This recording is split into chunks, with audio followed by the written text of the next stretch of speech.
Long before cities, towers, and nations shaped human history, the world reached a breaking point.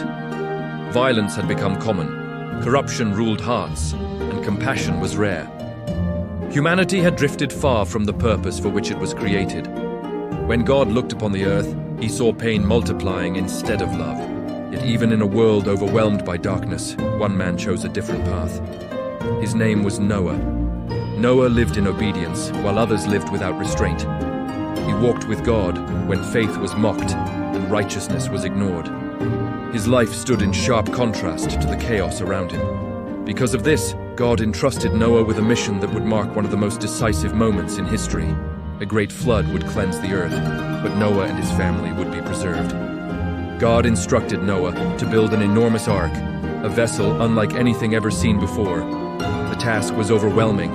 The ark was massive, and the work lasted for years.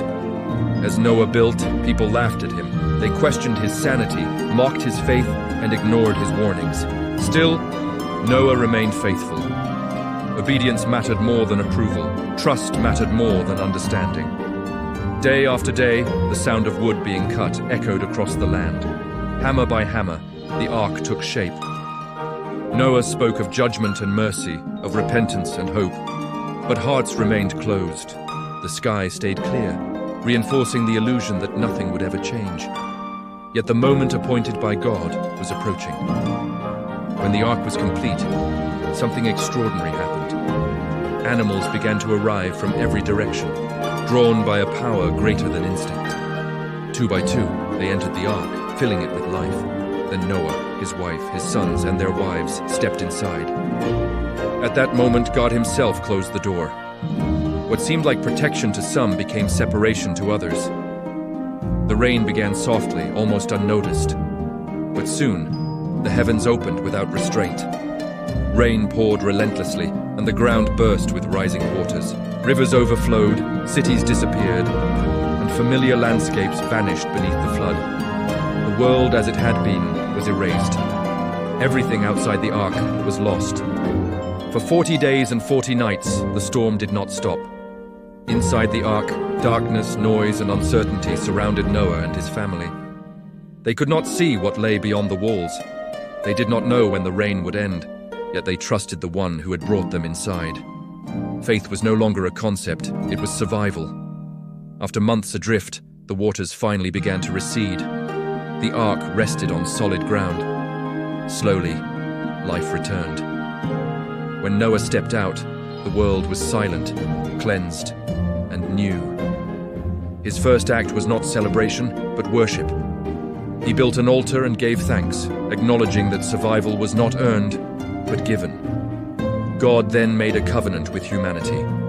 He placed a rainbow in the sky as a sign of promise. Never again would the earth be destroyed by a flood. Judgment had passed, but mercy remained.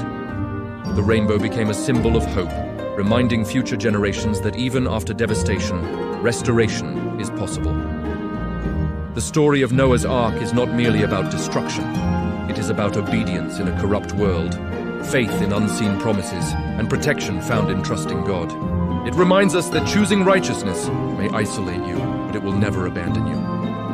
When chaos rises, obedience becomes shelter. And just as Noah found safety inside the ark, we are reminded today that emotional and spiritual protection begins with wise choices. The greatest proof of self-love is choosing your own peace. You don't need to accept crumbs. You don't need to tolerate disrespect. And you don't need to carry pain that isn't yours. Your emotions deserve care. They deserve rest.